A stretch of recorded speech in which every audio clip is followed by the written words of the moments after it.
That is good banter. Yee-hee! Take it away, Timmy. Testicle. Hello, Bantitos, and welcome to episode 94. Someone's at the door. Oh, are they? Where? Who? It is. He's going to be a whopping episode. We've got some big announcements later in the app. But for now, let's fuck. Where do we stwe It was good. It was good to this episode. Geez, we were recording on a Monday. We were pushing shit uphill nearly to make this happen. We were coming up with contingency plans because I didn't think tonight we were going to get together and catch up, and tomorrow's no good, and Wednesday's no good, and Thursday's no good. But we've said, fuck it. We said to my son, we told him Cubs has been cancelled, which it hadn't. So he was a bit disappointed. But what really did happen there? Because you were telling me he was going to Cubs. I had to be out of here. I had to be down Cubs by 8:30 to pick him up. But then he just lost interest. So was it something you said that maybe the older crew are going to be there tonight? Is it? Yeah, and I said it was the scouts were coming, and it was a special punch up the Cubs. Oh, yeah, well, that's good. And he sort of thought, I don't want to be involved in that. I don't want to get... So it turns out we're off the hook. So so we could put this together tonight. When he doesn't want to do something, he doesn't get talked into it. No, he says, no, fuck that. No, he's not like me. I'm sort of all over the shop. I can be convinced Tom, very easily. can you do this for free? Can you drive 6 hours to a gig for $200? Yeah, no worries, mate. I'll do that. Jeez, you need a bit of Noah in you, mate. I need to get a bit of Noah about me. I'm not doing that. Something to work on. But yep. So have we got anything we need to get into before we get into some stories, or have we got anything to any fuck checking? Oh, actually, a little bit. A little bit of fuck checking from my wife. Oh, hello. This is because Tammy, she listens to the podcast. My wife Kristen is not fucking. She doesn't even know what the podcast is called. Well, be careful what you wish for, mate, because I would really prefer it if Tam didn't listen to this, to be honest. I'm glad Kristen doesn't listen, to be honest. She does.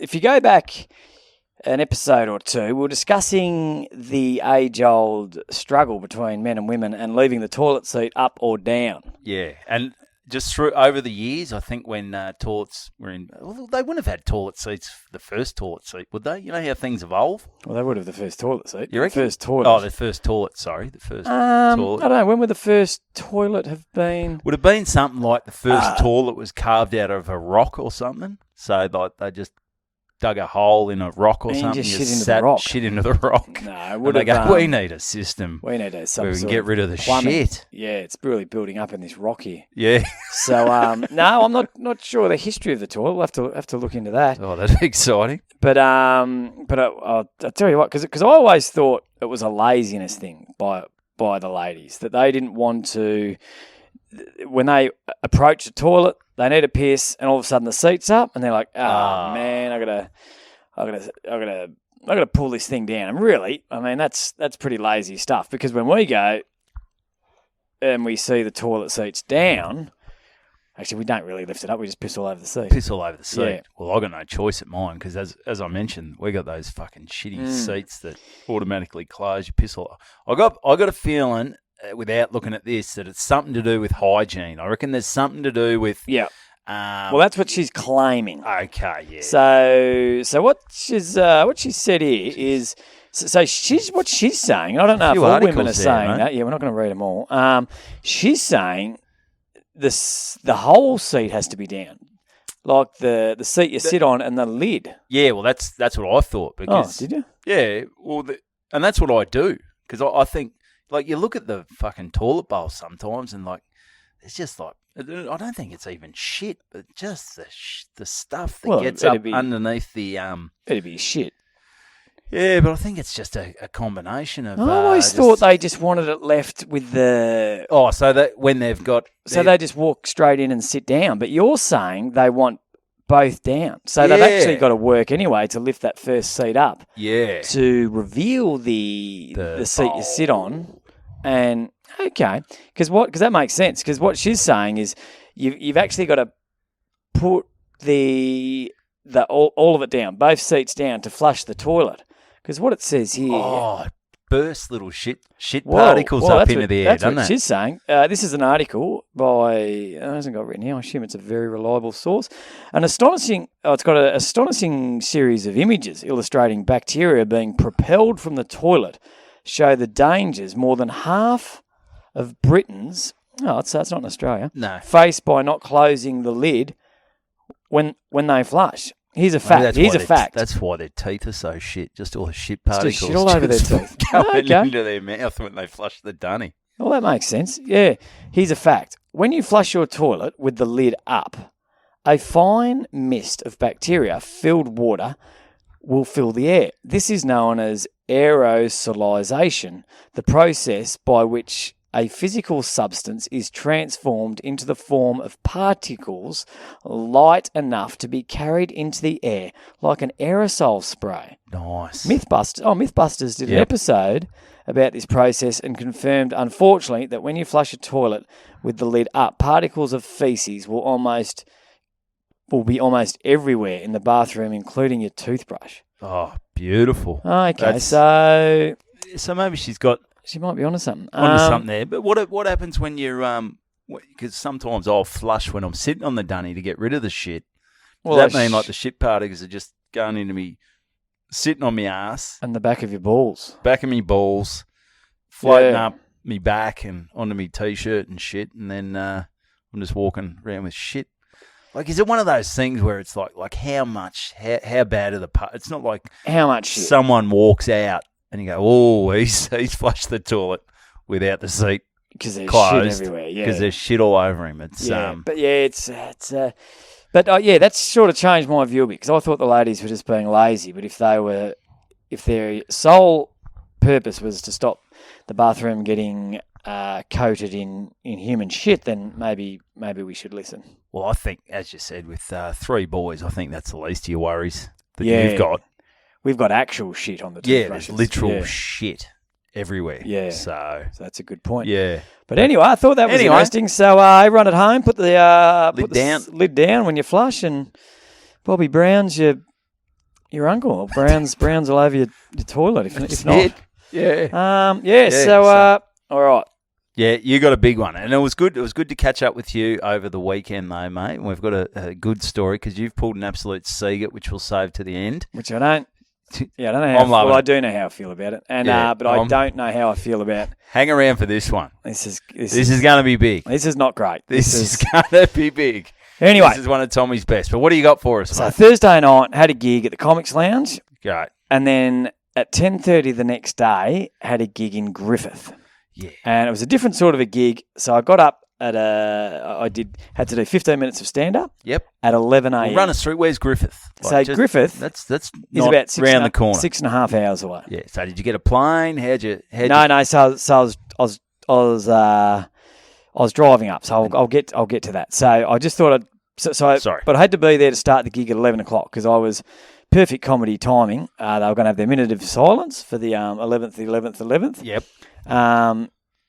Just to remember all those that diggers who lost their lives, gave to the country. Yep, straight into 15 minutes of me telling dick jokes. So there's nothing better than that. I reckon the diggers would be looking down, thinking that's what I want. That's what I want. Yeah. I want him to be thrown under the bus. So I had to be there at 10:30, and then I had a 6-hour break. The guys played golf in the sun on the piss all day, and then when they get back, and then I had to do another half hour.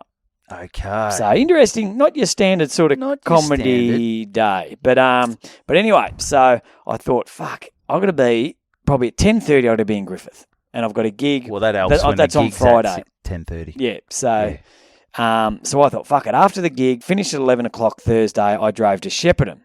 Got a shitty hotel in Shepparton. Wow, that's all of them, isn't it? That's all of them. Yeah. And that was probably the best one you got. And so at least I was 2.5 hours into the trip. I broke the back of it, and then I only had to get up about 7 o'clock next morning instead of 4 o'clock to get to Griffith in time.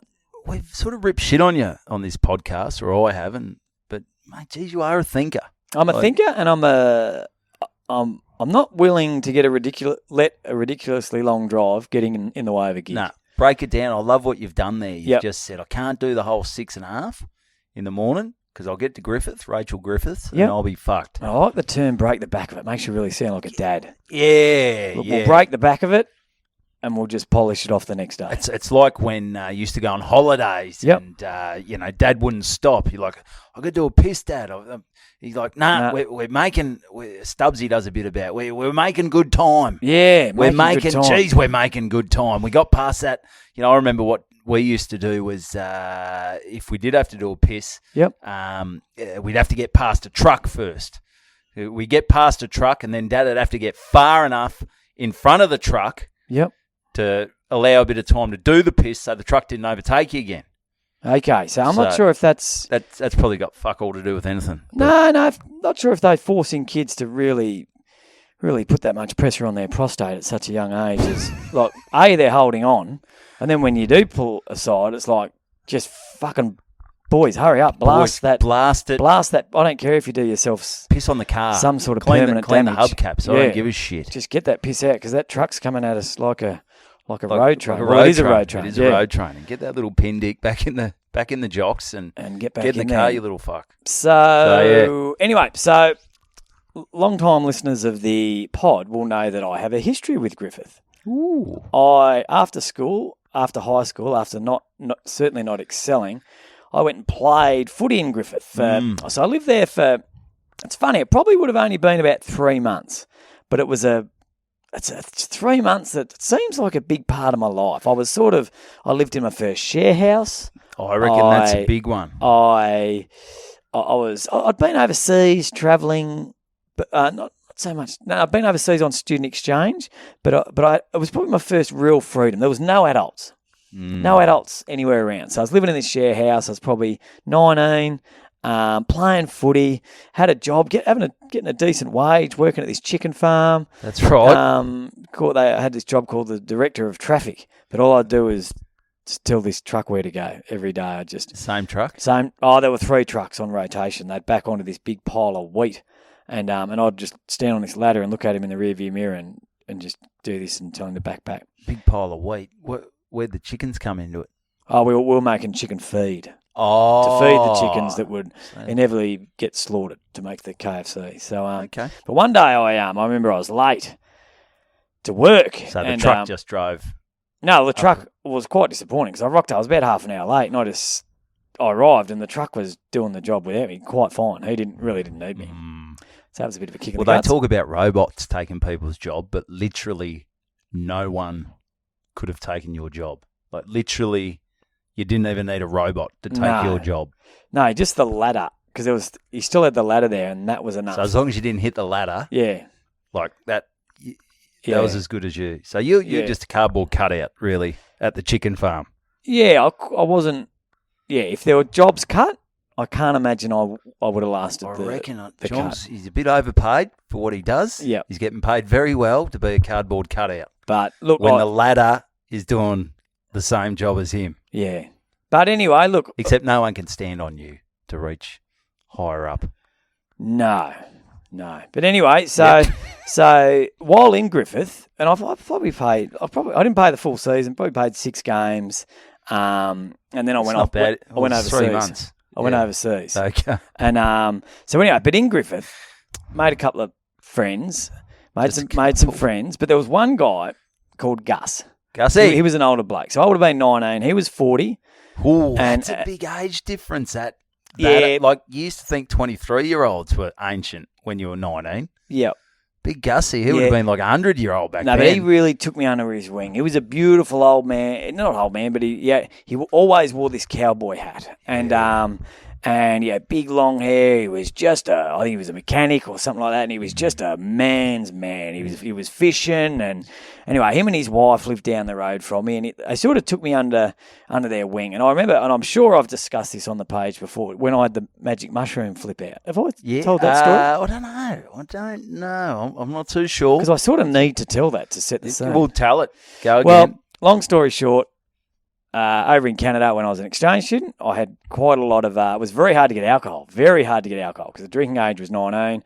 We were all sort of 17, some were 18, and it was really frowned upon drinking. But what was still frowned upon, but it was much easier to get, was little bags of magic mushrooms. Everyone smoked pot over there. and the same thing because it was so hard to get alcohol. So it was sort of pushed into the parks and the bushes. So you'd be but magic mushrooms very easy to get. So we had quite a few nights on the magic mushrooms, and one night over there. Oh no! Oh fuck! I've told this story. Here we go. Do you have to cock your fucking leg this way?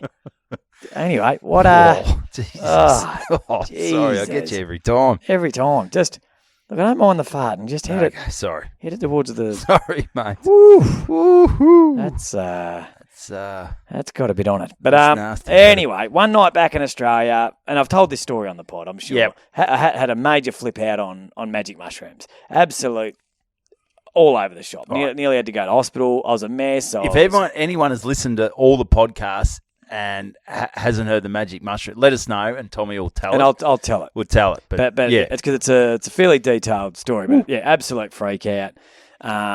Anyway, so I thought you were going again. No. So anyway, I've come good from that. That was when I was back in Wodonga. This story's sort of jumping around all over the joint. So now I'm in Griffith, and getting on really well with Gus. He plays down the footy club. Really look up to this guy. He's a good guy. Anyway, him and his wife had me over for dinner one night, and she cooked up a roast. I probably wasn't eating that well, living in a share house, probably eating the Colonel every night. But they smoked a bit of pot, this couple, as a lot of people in Griffith did. It was a fair pot bit. town. It was a bit of a pot town. Pot party. Anyway, so it was no biggie, but so I think I might have had a little bit of a bong maybe. Nothing over the top, just one little quick bong, and I've never been a big fan of the pot. It's never been my cup of coffee. I get a bit freaked out. Yeah, it's not my cup of I might have a fart here too. But respectfully, I'll do the other side. Yeah, no, that's all right. Here we go. Hang on. This is a good episode early. They're just always. How long do you hold them in for? Mine are just little squeakers, and yours sound like you've torn your arsehole in half. I have. Yeah, That had a bit on it. that they always do. Yours do. There's a lot. Sort of like they're It's like they come from the top of your bloody chest or something. You just work the way down, and mine are just little. Wonder how much air it'd be. Like if you put that fart in a balloon. How would big it be like the a little balloon water be? bomb, or would it be a? Do you reckon? I know it's methane. Would it, and hot air rises? Would it be like a helium balloon if it was filled with methane? Would it go up or? It'd be hard to fart. Get enough fart into the balloon. Yeah. Have a crack one day though. Yeah, we'll do it. Anyway, so I had this bong, and it was and I just freaked out. It was like. I had a flashback to the bad trippy taka I had on mushrooms that time back in Wodonga, and I was all over the shop. Like I couldn't even eat your roast. Oh, definitely couldn't eat my roast, but I couldn't even leave the house. My car was in the driveway, and I couldn't even comprehend a door, like to leave. I was a mess, and I felt like a fucking idiot, and I was apologising, and anyway, so they didn't let me drive home, but I think they sort of walked me home because I just lived up the road, and anyway, so that was a fairly memorable thing, just having this freak out, and I felt so bad, and the next night at footy train, I was like, oh, Gus, sorry, mate, no, don't worry, buddy, I've seen it all, and and anyway, really. How'd you go at the chicken farm the next day? Did you just get the ladder to sub in for you? Yeah, again? the ladder did a bit of overtime. Tommy freaked out. So anyway, so I leave Griffith, but I look back, probably 2 or 3 people that I really think, geez, they were a big part. Quick one. How come you're only there for 3 months again? Because, and I think I made this clear to the footy club right from the start. I was meeting a friend, I think it was like, March, April, May, maybe June. We had flights booked to Canada. Okay. So everything the goal was we worked from January to the end of June. Worked your ass off. July to December, we just party overseas in Canada, the States, and Mexico. So the more we earned, the harder we went. Yep. Yeah, that's good. And so what we basically did is got all the money. I think we had like $8,000. That's good back then. Oh, huge. And then we basically divided that by how many weeks there were. Yes. So 6, 12, 24. That's good. So we divided that, that 8,000 by 24, and that's how much we had each week. So Yeah. 8,000 by 24, what's that? 24 divided by 8 there. 8. Would it be like 300 or 400 a week? Is that right? That can't be it. Not sure. But anyway, so but fuck, it was funny. Like, right from the start, the amount of times we calculated. You've blown the budget. Right, just say we got $340 a week. Say that. Well, first week, spent $800 on piss, and then we're like, all right, let's reassess. We'll recalculate. We're gonna have to stay here for 3 weeks. And then it just every week we'd blow the fucking budget out, and it was just getting We're less not going to Mexico. and less. No, that's why we had to go to Mexico in the end. Cheaper. Where you could buy a beer for 10 cents. Yeah. Because fuck, we couldn't stay in the States for any longer. We were we were going through money at a knots. But so anyway, so leave Griffith, and again it wasn't that long, but it's just a real fond memories, good memories of Gus, and there was big Phil Rouston, who was the coach, and there was a guy I lived with called Frankie Matthews, and he was a bit. Everyone was a bit old. I don't know. I just felt older there. I don't know. It was a good feeling. It was a great footy club. It was just good times. I think first time out of home as well. Yep. Like I noticed that when I went to Port Douglas. I was 26, so I was probably at an age where I should have been a bit more mature. But the older people and they get around you, and you have like little. So it was your first time living away from home. Yeah, fucking hell, mate. I'm a suburb. Well, mate, I went from high school, and I thought I'd get a trade. I thought I'm not going to go get a job. Bloody modelling or doing anything like that.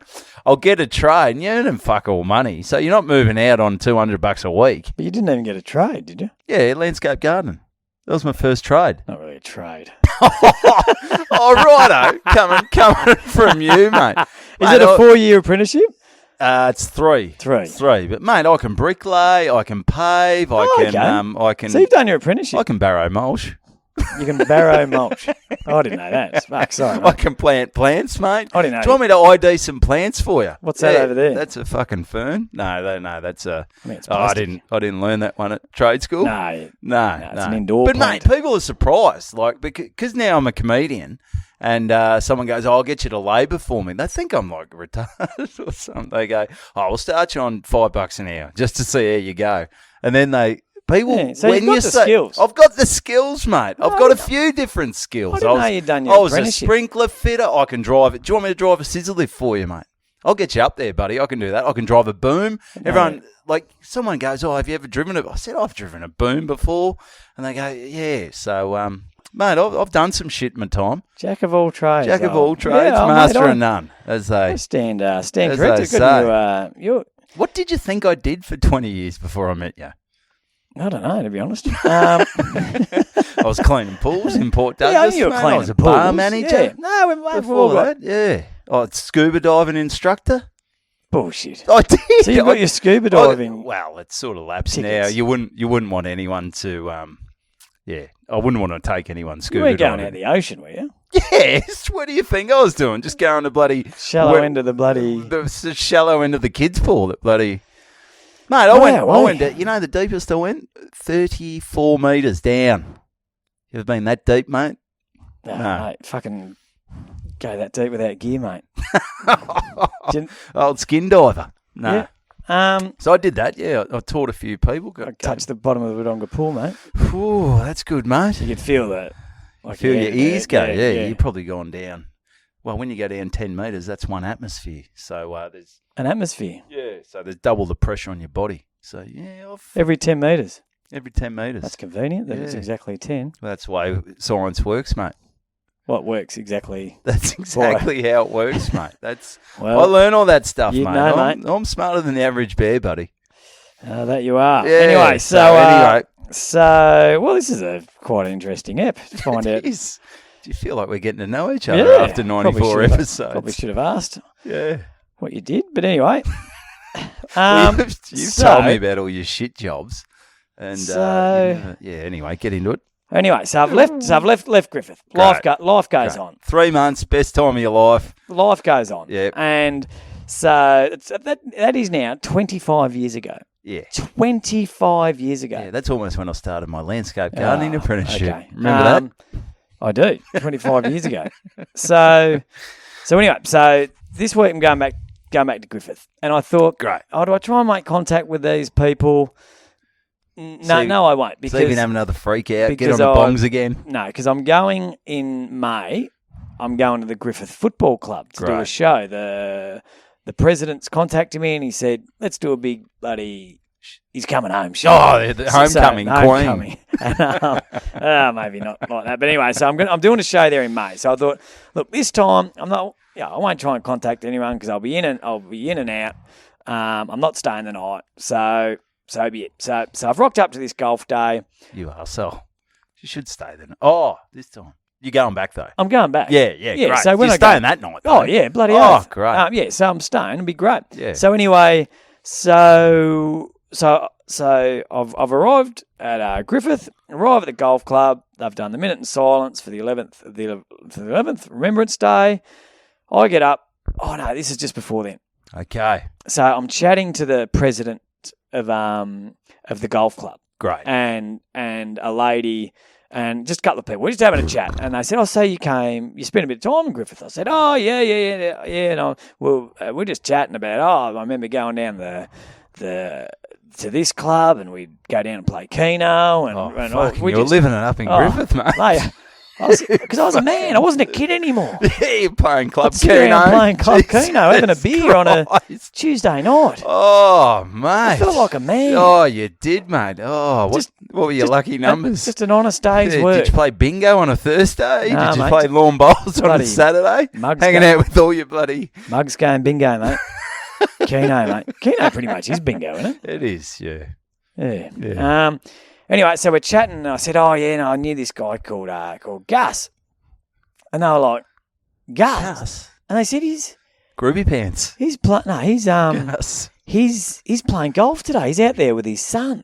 Gee, he's got a son. And I hadn't spoken to Gus for 25 years. You arsehole. And I was like, "Is he really?" And I just got a bit of a butterfly, Erection. not erection, a butterfly in like me. Nerve. A butterfly on the end of my big stiff dick. It was a moth. Hadn't been used for a while. I pulled out my penis and a moth flew out. And so I was like, is he really? And I was like, bloody hell. And I've walked. So I was sitting out on the deck, him and his son. And someone else, they were playing the golf. It was this big golf tournament for Corporate Golf Day. It was Great. Griffith Corporate Golf Day, great. and they had a team. So I've walked out. I said, I'd love to. I've seen 25 years since I've spoken with him, and I've walked out there, and I turn, and he hasn't changed a bit. So he's not this old bloke where is that Gus? No, so he's I went literally like. So he'd be he would. Well, if he was 40, 65? Because I went to his 40th while I was there. Yeah. So that makes him 65. But he's looking good. But 65, you can, I reckon, some people still look good. What's his hair doing? What's Groovy Pants Gus? He's cut it since because he used to have the big mullet. But he's still, that's how I knew, he still had his cowboy hat. Oh. He always wore this cowboy hat. That's great. So you and him just went a bit of Brokeback style? Yeah, no. In the change rooms? No, Brokeback hadn't been made yet. We didn't know what to call it. When you went back up there. No. We, So I've walked up to him, and I said, not again. Disappointing. If you're going to waste our time with those little... I had a cork up there or something. I don't know what's happening. They're half-assed. They stink, though, I'll give you that. They're gross. I reckon that was a Brokeback fart. That was a Brokeback Anyway, so... this has gone downhill. So I've walked up and I've said, Gus. And he looked up to me. Who the fuck are you? We said, yeah, mate. And I said, it's Tom. And I said, Tommy Siegert. Who the fuck? And he said, Who? And I said, Tom Siegert. I had a freak out. I had the pot freak out. I said, Tom Siegert. I played footy for Griffith when you were about 25 years ago, and he goes, Who? he said, mate, I don't.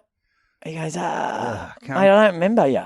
And I said, and his son's looking at me going, like, who the fuck is this bloke? And his mate's just looking, going, who's this fucking creep? And I said, I went to your 40th. And he said, a lot of people. what, went out the for back 40th, of, mate. what, in the shed? And I said, yeah, I was there. And he said, I said, I remember your wife and you had me around for dinner. You guys really took me under your wing. He goes, mate, I don't remember you. I was like, oh. And it was, and we fucking, and I was like, no recollection. And he goes, no. You're taking I'm fucking 100%. I'm fucking 100% serious. And I said, really? And he goes, oh, mate, I'm sorry, I don't remember you. And I was like, he goes, you sit down if you want. And I was like, no, I don't think I really want to now. So I sat down and and I was saying all these things. I'm going, mate, I remember because you were playing up forward and you used to come out on the long lead. And yeah, I did that. And you wore a hat and his son, because he didn't have his hat on. He said, oh, you wore a hat. And his son goes, well, where's his fucking hat? And his hat was sitting on the... His son was giving you a bit of attitude. And his son was sort of barracking for me. Going, he goes, come on, Dad. I hope Dad remembers this fuckhead soon. This is getting embarrassing. And he's like a dog with a bone. He's not letting it go. So anyway, I said, you seriously don't remember? Gus, it's me, Gus. And he goes, so you remember me wife? And I said, yeah. And he goes, mate, I'll get her on the phone. And he got her on the phone. I was like, this is fucked. And he got her on the phone. He goes, Tom Siegert. He goes, what's your name again, buddy? And I said, it's Tom Siegert. This is getting better. And this is not a fucking word of a lie. The best 3 months of your life, I've made a real impact. No one fucking knows who you are. Did not make a fucking dent in this bloke's memory. Anyway, so... He was smoking a lot of pot, though. Well, that's he the was one smoking a lot of pot. That's the one thing that makes this semi-okay. Yeah, if he was a sober dude and he didn't remember, at least you go, he smoked a lot of pot. And so we got his wife on loudspeaker, which I wish he didn't do. And he was going, and I forget her name. And he goes... Mrs. Gus. He goes, I got Tommy Siegert here. Do you remember him? 25 years ago. He came to me 40th. And she's going, no, I don't remember him. And well, fuck me. And anyway, so we're sitting there, and I did the comedy after that. And he came up and goes, Tommy, that was great, mate. He goes, after bloody... He goes, oh, mate, I wish I'd have done it, actually, because he said, mate, come out in the golf cart with us. But everyone was getting on the piss, and I had to drive back. So I said, look, mate, I won't. But we'll catch up afterwards, because I was doing... And he got back, and he was blind. But did he remember you that you'd spoken to him 2 hours later after the car? Yeah, I said, okay. Well, I'll grab that beer for you. Who the fuck are you, mate? And Tom Jesus, Gus, are you? Jesus. You got Alzheimer's, mate. And anyway, so he looked all right for 65, but his memory was fucking no good. Yeah, his memory's not real flash. So he got back, and him and his son everyone was pissed, blind. They'd been drinking in the sun for about 6 hours. And so anyway, he's rung his wife to come down. Oh, God. To see this freak show. See this. And anyway, so she's come down, and we've sat around the table, me, his wife, Gus, and his son, and we're all just sitting there, and it's just bizarre. It's like I was adopted, and I'd come back, and we were catching up on life. And he's going, so what do you do? Well, one thing we both remembered Frankie. Okay. That was one thing. Yeah, that was a mutual friend. Yeah, you had that in common. So we spoke a fair bit about Frankie. Did you mention how you were backing the trucks in? Oh, yeah, 100%. Did you remember that? Everything. No. No, well, he didn't see that. He had his own job. Yeah, okay. But then I got up and done my suburban footballer sketch at the end. Going in, were you a little... It would have been a bit heartbreaking, wouldn't it? Oh, I was fucking shattered. Yeah. I thought it was going to be like, this is your life. It was it was the complete opposite. Oh, my God. It was like you haven't got a life. Yeah. Like you're a loser. And the way you said, even earlier in the story, that this episode where you're saying, I had a couple of mates. I wasn't there for long. But when I went away, Gus, we went down the pub, just me and Gus, and sat down and had a few beers. Me, Gus, and the two guys I worked with. Yeah, clearly it meant more to you than it did to Gus. And I got a theory, and I've got things to back this up. Okay. So and this is going to be this is the main chunk of this episode. This is good. This is good. But we've still got you. We've still got some great stuff about you. So I got a, which I don't really want to get to, but I got a theory that it's a lot. The situation is a lot bigger for the person entering town. Yes. For the people in the town. In town. Couple of examples. Because they get fuckwits all the time, and there's obviously got another fuckwit. Well, if you get a guy, like for example, when I was an exchange student, yes, like I like to think I've got mates over there, although now I question it. Yeah. Although a few years back, 8 of them came to Toronto to catch up with me, so that's something. Okay, so that's something. Okay, they remember you. They remember me, but still, for them, I'm just a guy that came into their life for 12 months. Yep, and then left. But for me, that's 12 months of my life where I was in a different place.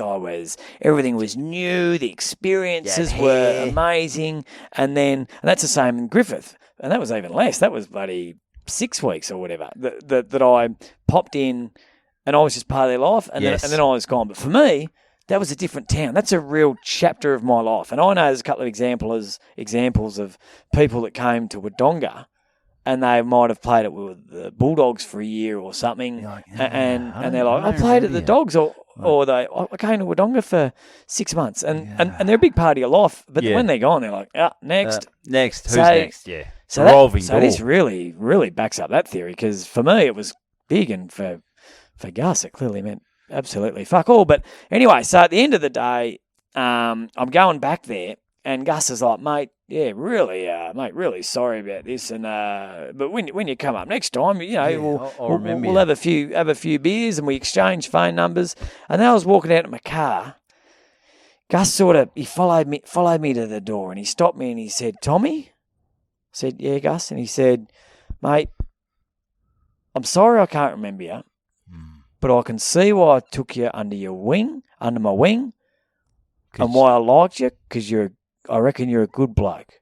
That's So it sort of had this nice. It started a bit rocky, but then he sort of goes, "I could see how I could have done everything you said." Yeah, but he wasn't calling me a liar. There's still probably a part of him that he said that, and then he went back to his wife and gone, "Any idea who that fuckhead was?"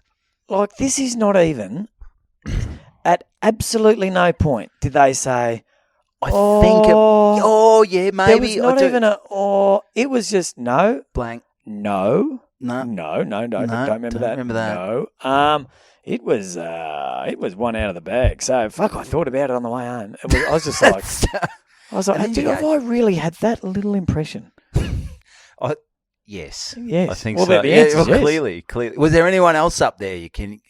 Who else? Well, then the captain at the time, the coach at the time, Phil Rouston, mate, he remembered everything. And I said, remember that first game? Still to this day, that's one of the great games I've ever played. And we were down against one of the teams that were picked to be flag favourites at home, under lights, round 1, 7 goals down at 3/4 time, kicked 11 goals to zip in the last quarter, including the one to put us in front, Siegert from the boundary line. It might not have been the one to put us in front, but it was close to it. Clearly Gus wouldn't remember that. And it was just, and Rowdy goes, "Oh, mate, I remember that, fuck it." And he remembered everything. Yeah, he was reminding me about things. Yeah, I think the pot's fucked Gus.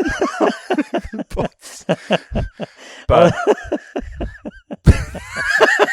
I think this could be more about Gus. but that is I still just a beautiful guy. But I just have such great memories of him, and it was a kick in the guts when he didn't even just this look. I knew from the moment I said, "Oh no," Tom Siegert, the way he was looking at me, I was like, I'm in a bit of strife here. But I thought I'll be able to say a couple of things. Yeah, he'll remember this. He'll remember this. Did you talk about the freak out? Oh, yeah. So you do not remember me having a freak out? And he said, no. See, maybe it was bigger. Maybe the freak out was you just sitting there on the couch not talking. Whereas in your head, it's like... It was a lot bigger, yeah. Yeah, I mean, that's very... that's the anxiety kicking in. Yeah, I was definitely anxiety. Yeah, big time. But Gus, he's a seasoned campaigner. He's just looking at this little nerd, just Yeah, but no, It's a hell of a tale. quite disappointing though as well on your behalf. Certainly, it's made me question any big bloody going home tours at any Yeah, where else have you been? Like you lived in. That's it. I'm not going anywhere. 3 months. Yeah, anywhere Yeah. you go for 3 months, there's no point going back because no one knows who the fuck you are. Even going back home for Christmas, I'm starting to question it. Whether the own family will be like, who? Well, I reckon you might struggle going back home tonight. Actually, the kids, the boys, they might not remember who you are. But anyway, that's that little sad tale. There you go, mate. There you go. Yeah. So, yeah. Well, that's. Well, I'll get on to something. It's not as big as that, but we're still hanging on this. It took us 60 episodes to do the wedding, get the wedding out of the way. Okay. Well, things have come full circle there, mate. We got the video back. Fantastic. Now people cannot wait for this. I tell you what, this is what the listeners want. Well, I just Are you going to pop it up on your? Oh no, it's too long to pop up. Pop it up where?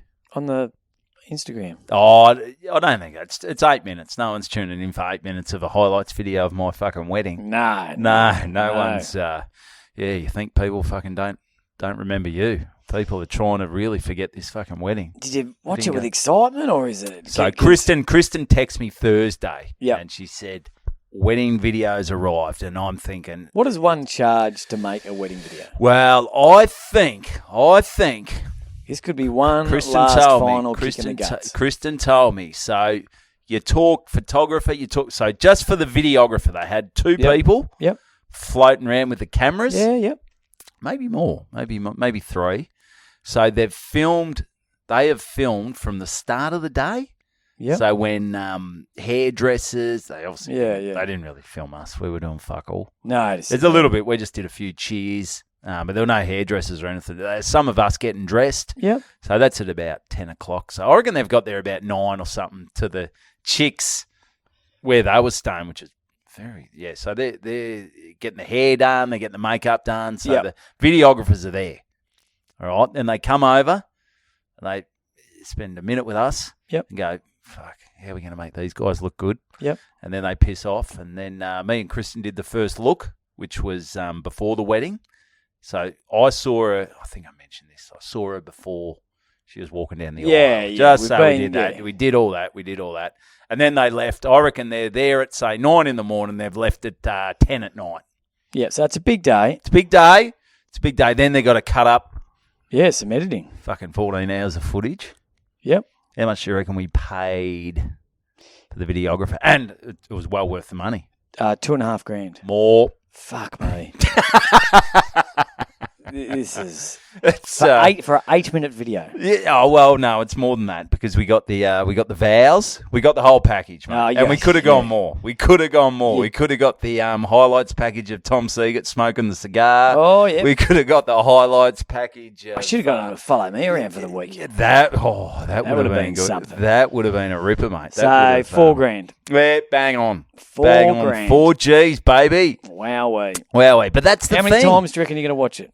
Well, I've watched it once. Who are you going to show? Well. And I mind you talk about 4G, but I reckon you would have, if you had have maybe got a highlights video of you and Gus, you would have paid $4,000 and it would make you look like such a dickhead at Griffith. What do you mean? You could have got a videographer to follow you around, you and Gus around for a day, and then you could have sent Gus an 8 minutes highlight package. Yeah, true. Saying, Gus, I've got the highlights package. This is us, mate. There's me freaking out. You still wouldn't have believed it. There's you with your hat. There's your wife. There's me perving on your wife. Yeah, all right. Gussie, come on, mate. So you spent $4,000. It's $4,000. So she's got one of the girls over down from Brisbane, Amanda, one of her bridesmaids. Yep. They're going to watch it tonight. Maybe have a few drinks. Yep. And so I got the vows, the speeches. Yep. Got the first dance. Yep. And got the chicks, you know how the chicks did that off-the-cuff dance? Well, it wasn't off the cuff. No, it was choreographed. Yeah. It's choreographed. But no, it was a secret. Okay. So they've got that. Yep. And so there's the thing. A few of the... Because other people have had wedding video. I've never seen anyone's wedding video. No, even when I've been in the wedding. No, who do you show? Who cares? Well, I think the bride. If you're the a part of bridesmaids it, bridesmaids, and you think maybe you move on pretty quick. I reckon once you get home, it's Yeah, great when you're there. That's when it's a shit wedding. When it's, as you said, quote, wedding, the best wedding you've ever been to. I've moved on, mate. I've moved on. So's Gus. Yeah, we've all moved. Just like Gus, I can hardly remember your wedding. Well, that's because you were blind for the whole lot. That's because you probably want to see this to go, oh, fuck, that's right. That happened. Was I there? Oh, yeah, that's right. Yeah. What am I doing there? Okay, so I sort of put it out to a few of the, obviously the bridesmaids said, we wouldn't mind seeing it. Yep. I put it out a while ago to a few of the, to me groomsmen. Yep. And they said, and you expect them to go, fuck off, idiot. We went all that way to Port Douglas. You had 3 goes at it, You've mate. had your time. We've organised 3 bloody bucks parties for you. The last thing we want to do is reminisce on your fucking wedding, mate. Well, you know what? The boys are in. Yeah, well, they probably think you're going to pay for more piss. Well, I am. Yeah. Yeah. I said I'll put on a feed, have a few beers, and we'll relive the wedding. How's that sound? Is this just like the most ridiculous? This just keeps going. This wedding is it's longer than time itself. It's longer than time it itself. Been something You talk else. about it. Talk about flogging a dead horse. All this weddings shit started back 25 years ago when you were meeting Gus. It took 3 episodes. 3 or 4 episodes to get through, and I think everyone thought they'd heard the last of it. Now your fucking video's coming out. With the videos coming out, mate. So if any Bantitos want to, maybe we catch up with the Bantitos and go through it. Maybe 100th episode, we all sit down and have a viewing of your fucking my wedding videos. Yeah. So the thing was, I was stressing though because at the time, the vows, Kristen. There's one thing I said in my vows that she's like, I can't believe you said that. It makes you sound like we've got no goals or ambition because I wanted to make something with the vows, and a few days beforehand I was sitting around and I saw something. I started looking at wedding videos and vows, and this real wanky couple said, "Oh, I can't wait to take over the world with you." And I'm like, fuck off. No one's taken... Who are you, Putin or something? Okay. No one's taken over the world. Did you say this at your... No, I said... what did I say? I said people make ridiculous promises when they get married with their vows. Like, oh, we're going to take over the world. I said, we're not going to take over the world. We haven't filed our tax return from 2 years ago. And that got a bit of a laugh. Yeah. That was good. That was good. That was good. But she didn't like it. No, well, Kristen's like, oh, it sounds like... I said, babe, I'm fucking round. I'm just getting some laughs. I'm a comedian. And, like taking over the world. Yeah, we want to be successful. You know how people say, some people say, oh, we want to be a power couple. Like, who the fuck are you? Settle down. Just be happy with just maybe being married, Yeah, I don't think we got videos or anything of our wedding, which is probably a good thing. Which is good. Yeah, I reckon our wedding was a quarter of the price of yours. Yeah, it probably was. If that. It was a lot longer ago. It was, yeah, true. It was in Wodonga as well. And it was in Wodonga, yeah. So, but no, shit's amped up since then. Yeah. So, all right. So that's all right. So, no, the vows were all right. I'm thinking, oh, Kristen's going to hate me for this. And then my speech was all right as well. I worried there was a point though where I pulled, like, oh, hang on, I've got a few more zingers. Pulled out the thing and, No, it was good times. So. Yeah, good stuff. And good stuff right. to look back. So what else have we got here? All right. Well, well, do you want to go? What are we at? What are we at here? Well, we're at 48. Okay, so we better touch on this. I've got a couple of shout outs at the end. Okay. But you and me, we got to gig Saturday night together. Yep. That doesn't happen very often these days. No, and it wasn't at a footy club or a cricket club. No, it was at a club, the Comics Lounge, in Errol Street, North Melbourne, Australia's home of comedy. That's right, and we were there. You were meant to be emceeing for the whole week. Yep.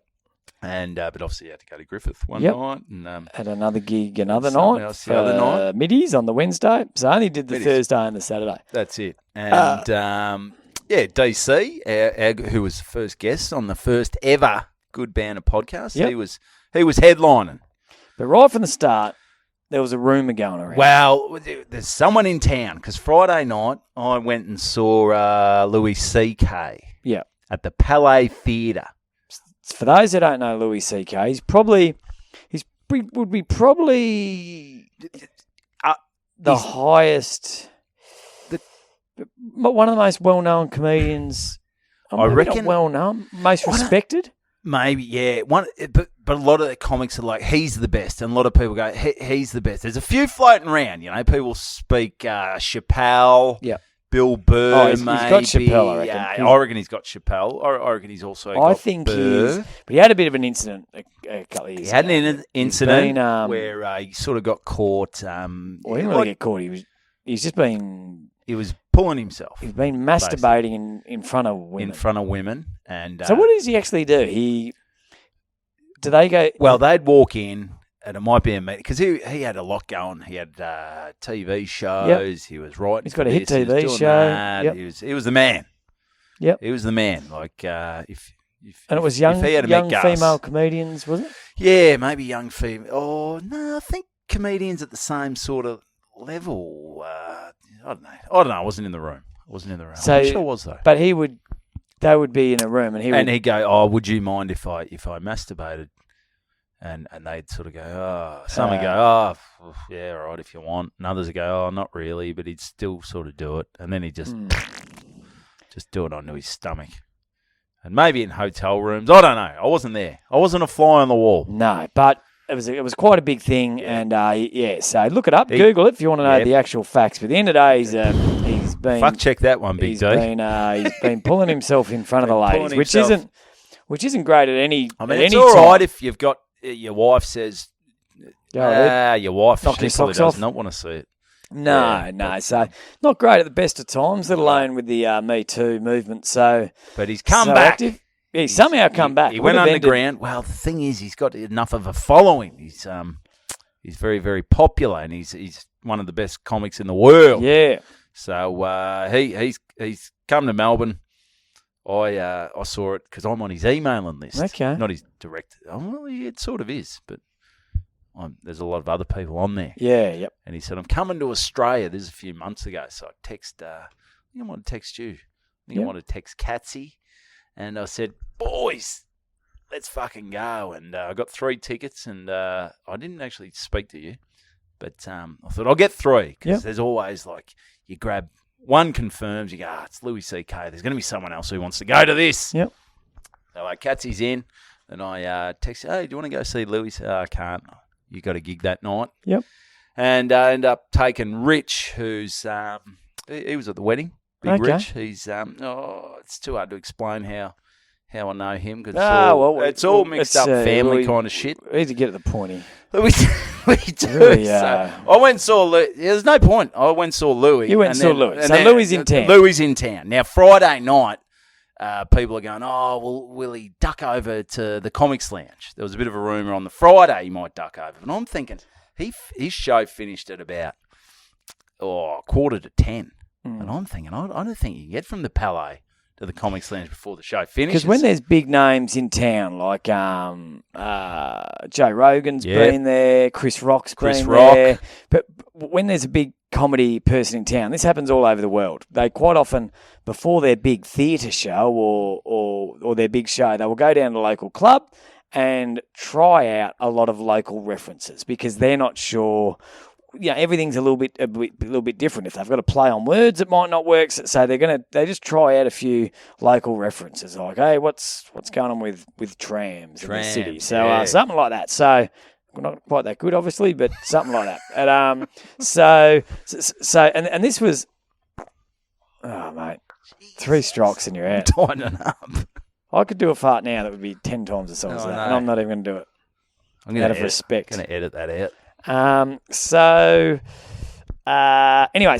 they normally do it before their show. So rumour is that he's going to come down after his show, which doesn't really make a lot of sense. It doesn't make a lot of sense. He doesn't have to sell tickets. So I thought, look, they're talking shit. This isn't going to happen. So it didn't happen Friday. Didn't happen Wednesday, Thursday, or Friday. Well, he was in Perth Wednesday. Yeah. Yes. No, Thursday was in Perth. Yep. Didn't happen. So gets to Saturday. Siegert's killing it, MCing. Got the crowd eating down the palm of his hands. Yep, having a good one. Yep. Having a good one. Yeah, having a ripper. And Hocking goes up as a beauty. fucking cook. He's cooking. He's He's good, yeah. cooking. He's smoking. Everyone's going well. Min And the goes rumour up, starts she's to good, and, ooh. is 50% chance of coming. Is Louis coming? Is there a chance of Louis coming? And the sound guy's saying, look, let's have a longer break. Yeah. Tommy, instead of doing 10, we need you to do 15. Yep. We need you to do a bit more before Connell. And if he comes on while Connell, who was headlining, Dan Connell, great act.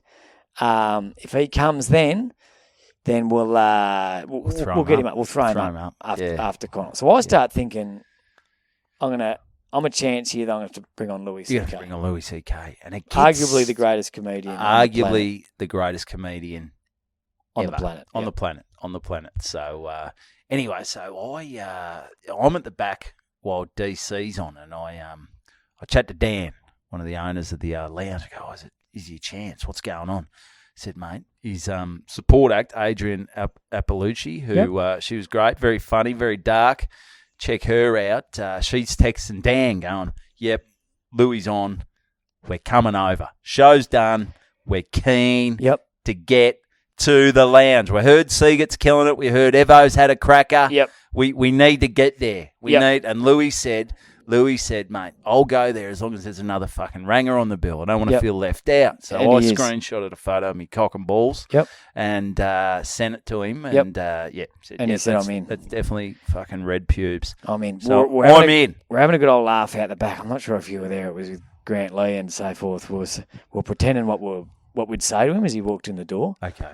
And we're saying, mate, just so you know, Louis, we're cool if you want to jerk off back here. Like, this is a safe place, mate. You're good. Like, thinking that'd impress him. Like, mate, we're good. We jerk off all the time over here. Yeah. Mate, we're with you, mate. But anyway, so... Yeah. So, because you're backstage at this point. And DC's up to about 15, 20 minutes. He's doing half an hour. He's doing 30. And you're thinking, he wasn't there yet. No. He wasn't there. So we've got 15 minutes. Yep. If Louis not here in 15 minutes. And then what they say, you might have to pad it out. Because Connell didn't know. So if Connell got off and I got up, he got I off. would normally close the night. But if Louis hadn't arrived yet, I would have just had to tell jokes until Louis got there, which is a weird thing because normally you have a start, a finish, and an end. And I've already done probably half an hour worth of gags throughout the night. So I'm thinking, it's weird. You don't know if you're doing 2 minutes or you don't know if you're doing 20 minutes. Yeah. So it's not and ideal. Then he might not even turn up. And everyone's going, why is this fucking MC? Siegert, fuckhead? Just, why won't he stop? We want to go home. Good thing is probably most people wouldn't remember you anyway. True. Yeah. Like, who's this guy? Yeah. So I'm getting excited because I'm thinking I'm going to be the one he sees. Yes. Because there's a famous old tale, and this is true, that last time he was at Lounge, which I was also on for. Yeah. Last time he was on at Lounge, there was a support act and virtually just an open micer called Rob Hunter. Yes. And Louis saw Rob Hunter and said, I like that guy. And this guy was just an open micer doing 5 and masturbated in front of him and then said, I'm taking you on tour. And this Rob Hunter supported him through all his Australian shows. So I'm thinking, I'm the new Rob Hunter. He's going to see me. He's already got 2 supports. Yeah. And he's at the end of his tour. Yeah. But I think maybe he could fly me to America. He could do that. This kid's a wanker like me. This guy could really... when you were over in America, would you just be working out your budget each day and then just slowly blowing your budget? Yeah, no, but I'll be on massive money. I can't do the tour anymore. I've run out of money. But I'm paying you. I've already spent the money you were going to pay me. Sorry, Louis. I'm going home. I'm going back to Griffith to live with Gus. Who doesn't remember me? So I'm thinking, what material do I do? So what I didn't do a lot of thinking of, because I was more worried about the material I would do, is I didn't think a lot about my intro to him. Well, and I started to get a bit concerned when you wrote Louis C.K. on your hand. Well, the reason I wrote that, someone else saw that. If you can't remember, you've got to bring on Louis C.K. I think we're in a bit of trouble here. And you're worried about Gus not remembering you? Well, someone saw it and said, did you seriously just write Louis C.K. on your fucking hand? And I said, this is going to sound ridiculous, but my mind has a tendency just to fuck off under pressure. And, no shit. And I thought, I guarantee when I'm up there introducing arguably the greatest comedian on the planet that I was going to call him Louis Theroux. Because I love Louis Theroux, and I'd just been watching him or King Louis III on a doco recently. I was like, I bet I call him fucking Louis Theroux, because I remember once I bought on Marty Sheargold. I know Marty Sheargold. Yeah, I bought him on once, headlining at the Lounge. What you call him, Marty McFly? No, I called him Justin Sheargold, who I work with. I work with a guy called Justin Sheargold. I said, welcome to stage, Justin Sheargold. And Imagine if Justin rocked out. Marty just walked out going, what the fuck are you doing? And I didn't realise. And I walked backstage and one of the guys goes, did you just call him Justin Sheargold? And I was like, oh my God. Yeah. I just called him Justin Sheargold. It was like when I was introducing Jack Jones from Southern Sons at that music gig early in the year. I said, welcome to the stage, Jack Johnson. Yeah. Oh. The crowd goes nuts. And I remember that time we did that gig in Bega where I'm on stage and that magician dude, what was his name? Reese Witherspoon. Reese with a knife. Reese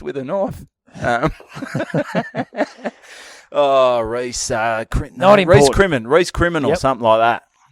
And I've got up, I go, fuck, I don't remember his last name. So just welcome to stage, Reese, you know him, you love him, Reese, blah, blah, blah, blah. Yeah. But you can do that. I think you might have got away with that one. Yeah, it's a bit hard to fuck this up. So, yeah. So what are you thinking? Because I had to really, You're worried about the material. Worried about material. And all of a sudden, they've said he's here. He's here. Dan had 5 minutes left. Yep. It's happening. So there was no need for me to do any material. No. I just had to say, welcome to stage. Just give him a good intro. Welcome to stage, Dan Connell. And everyone else would have thought the night was about to end. I had to let them know that the night wasn't going to end. No. That something special was about to happen. Something big. And Louis C.K. was getting on stage. He was getting there. But what I had in my mind is that, and this is just the unselfishness of me. You're very unselfish. Because he's one of the biggest comedians on the planet. But I had a feeling that only about 20 to 25% of people in that room were going to know him. I don't reckon, because he went underground for a bit, and I reckon you still got to be a comedy, like my brother knows Louis. I've shown him, he goes, yeah, Louis. Well, not that many people in Australia would have watched his show. No, and Louis, Heath didn't know about the masturbating shit. He said, what? Didn't he? He did that? No.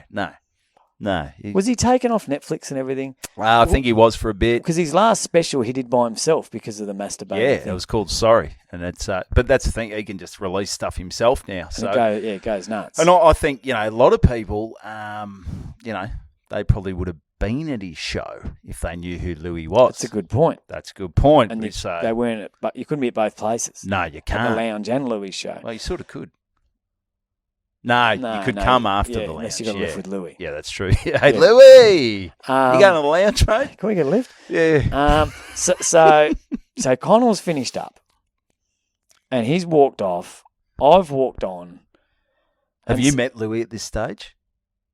No. No, because Louis was sitting at the back. Like usually, and that's the thing, because people said to me, did you get to meet Louis? I said, well, no, I didn't get to meet him because he sort of just hung up the back with his support acts. And I thought, is he going to go backstage? What's he doing? He never went backstage because when I went up after Dan, that's when I saw him walking down the side. So that's when I thought, he's out the back, which it would have been nice to, because it would have been one-on-one time. I would have had one-on-one time with Louis, but maybe didn't want that. No, not with you.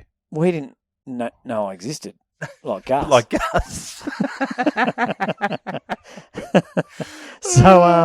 So anyway, so I'm on stage. I see Louis walk down the side of the crowd, out into the backstage. So I know now he's there. It's time to bring him on. Yep. All right. So my guts are churning even thinking about this. This is the big thing. So what I did I thought, because you gave me your phone. You said, this is the biggest moment in my looking back, I wish I comedy had. career.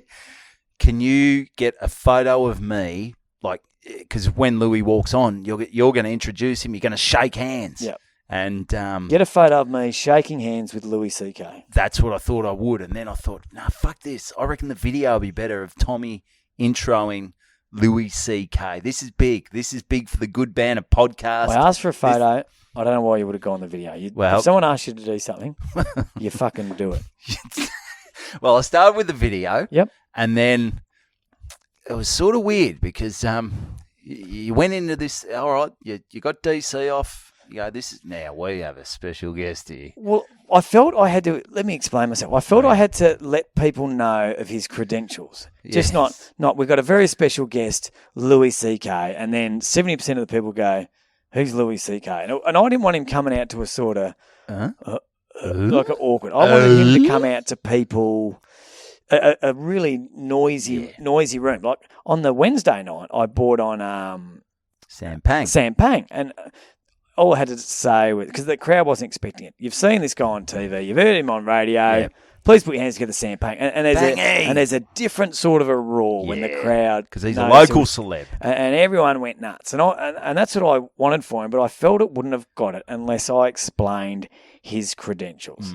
So I just said, you probably didn't have to mention the masturbating. No, in hindsight, no.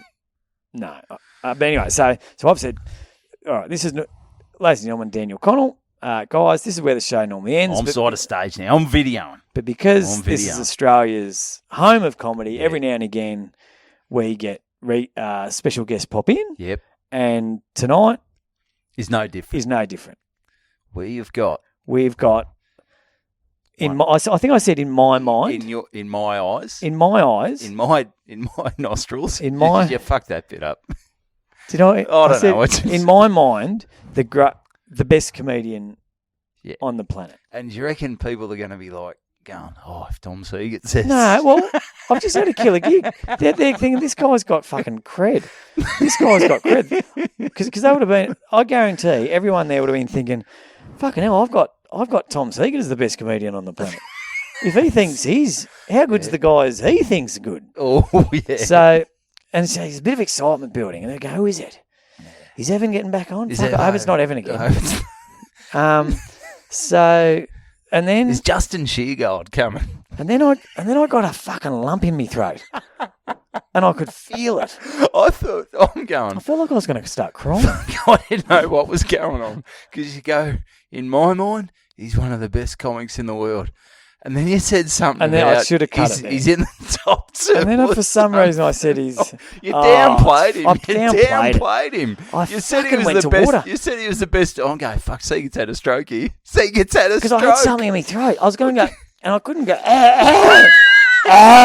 So I talked through it, and I was going, and it felt like, fucking wind it up, Tommy. It felt like I was up there for half an hour. Wind it up.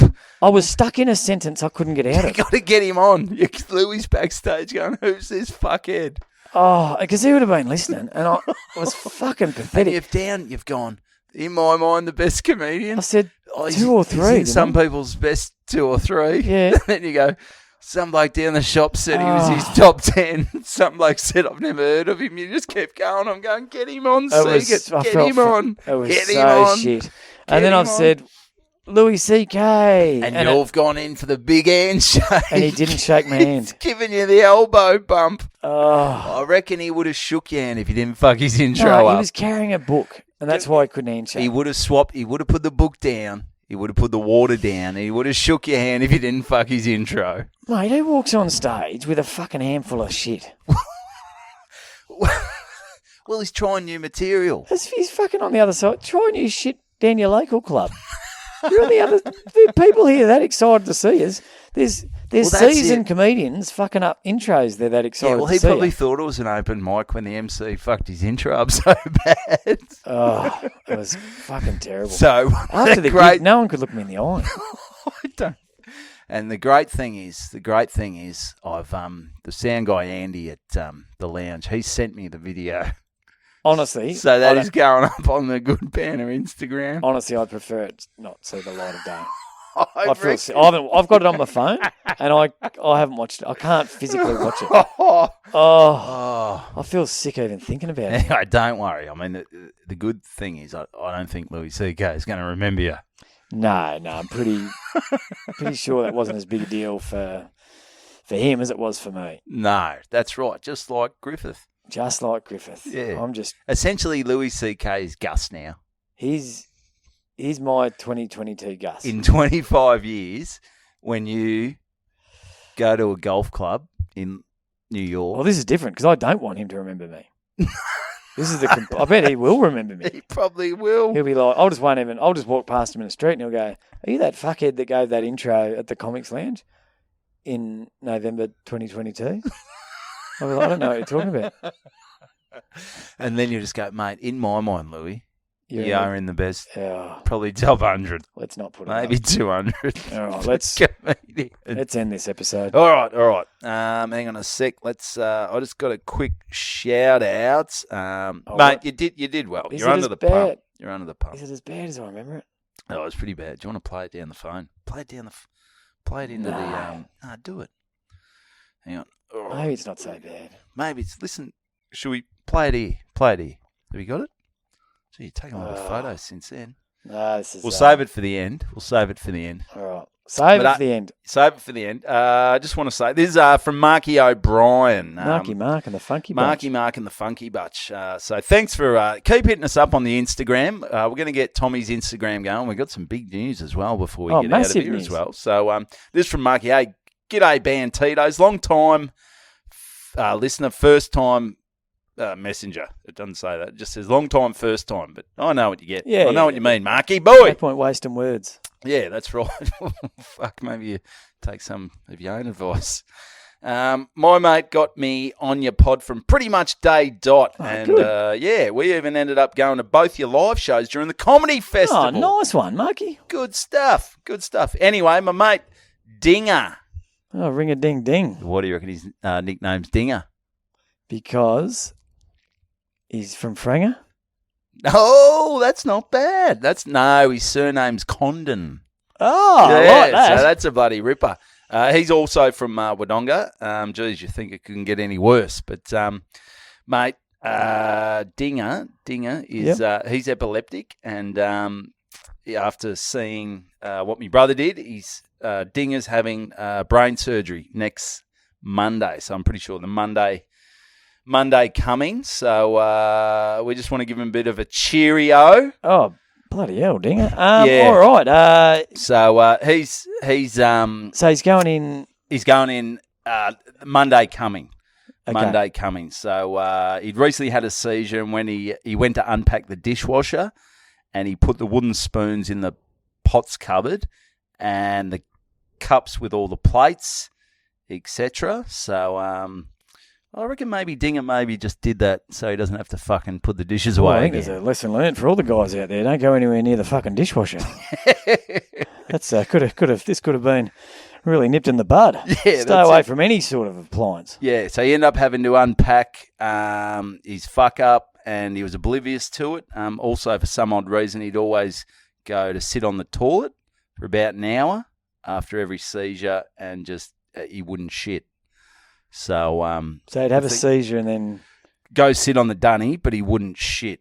He generally wouldn't remember it. So okay, yeah. So at least maybe there's some of the germs weren't coming out of the dunny. Well, that's another way to stop flush. Don't shit. Yeah. So he's going in Monday. So fingers crossed the surgery goes to plan. He learns how to unpack a dishwasher.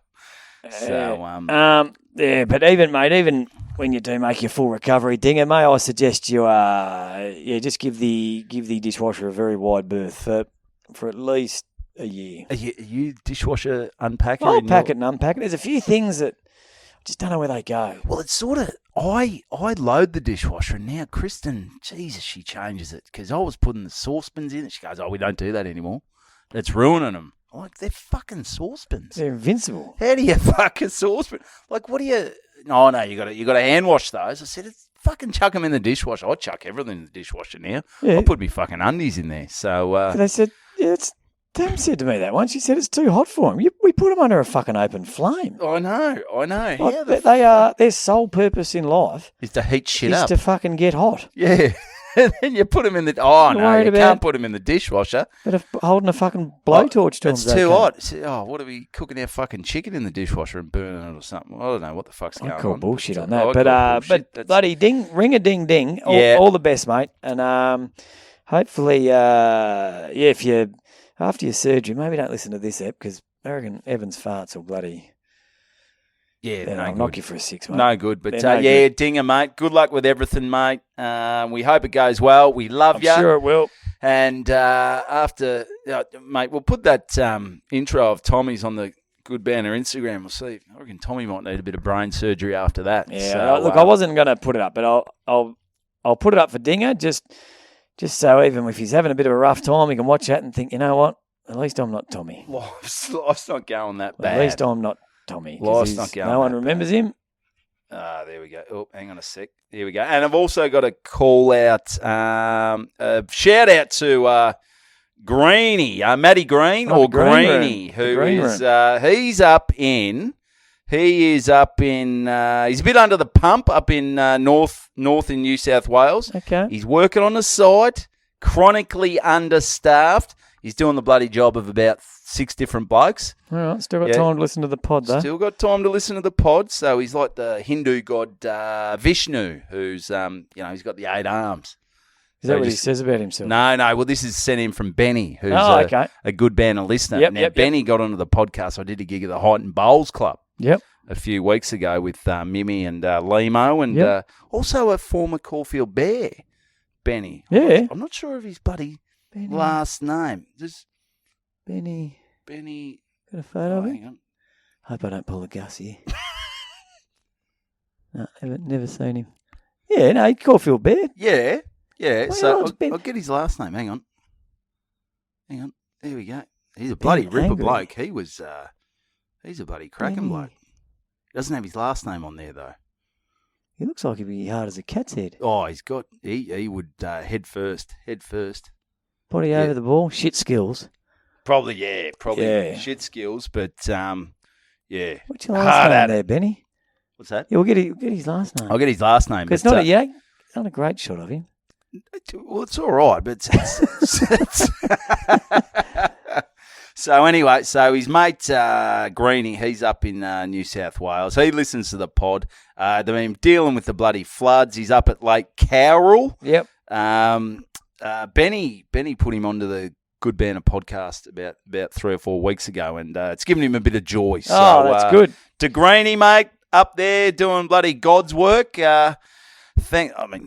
It's no brain surgery, but you're doing a bloody great job, mate. But you're doing good, mate. Tell you what, you forget about the floods down here. Driving up to Griffith, there's still houses. I could drive past houses that were completely underwater. Yeah, right. If you're in any sort of a low line flood area near the highway, you're under. You're fucked.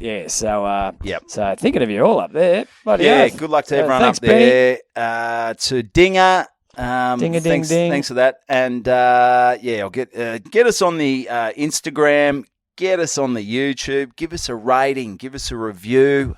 Share this around. Get it pumping. We need to really get this thing going because we've got some big news. Tommy, we'll just plant the seed. We're not going into it, but we got after the 100th episode. Shit's getting real. We're starting a Patreon. Yes. So we won't release too much info now. No, but it's going to be for as little as $5 a month. You can get some basic package, good shit, some goods package, a very good package, and the highest package is going to be $250,000 a month. Yeah, and that's going to pay off my wedding. That's going to be full on. So we'll have all the details of that, and we may not sell many $250,000 a month ones, but it's going to be there as an option. It's going to be there, so they're going to be big. And what you get for that is pretty special. And also we've got a live show coming up. episode 100 doesn't work for us because that's New Year's. So we're going to celebrate our 117th episode. That's right. So around April, but we'll get you more info on that, and there'll be something involved with the Patreon there. Yeah. So this is big. This is big. So we're taking the next step. Things are working out. Things are happening. DC, Dan Connell, we were speaking backstage, and he reckons, let's go for it. He really inspired us. He said, what are you waiting for, guys? Yeah, I said Christmas. Yeah. I said, well, that's only 5 episodes away. So you better kick into gear, boys. Yeah. So should we play this? I'm listening to this for the first time. This is fucked. All right. So this is Tommy introducing, in his mind, the best comedian This is going to be fucked. on the planet. The volume's Goes up. for 27 seconds. How bad can it be in 27 seconds? Is that the speakers there? Here we go. Oh. Is that your phone? That's the cheese and kisses. We'll know this guy, and those who are not should know that this guy is, in my mind, the best comedian on the planet, and probably in the best one or two. Everyone thinks he's the best one or two in the world. You guys would absolutely love him. Build up, come on.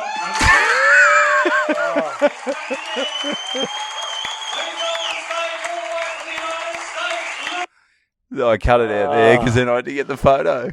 What do I say? I really get lost. You really balls that up there. I was like, you were having a sense. stroke. I reckon Dinger's travelling better than you, mate. Anyway, that's Anyway, I'll get the full video.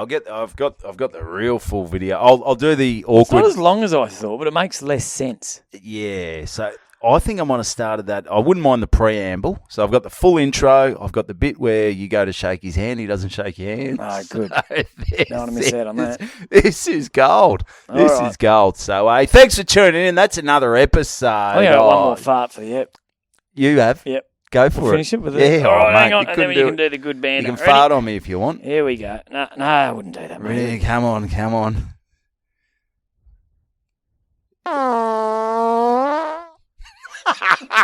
That's how it's done, mate. That's how People it's done. have been saying there haven't been enough farts. Well, bloody, we've overloaded you There we this go. episode. 4 of the best, or 2 of the That's- best, and 2 from Evan. Yeah. All right. Three That's shockers. that's gross. That's Yeah.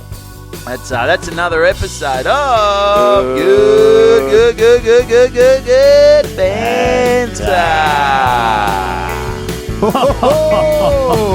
Good banter.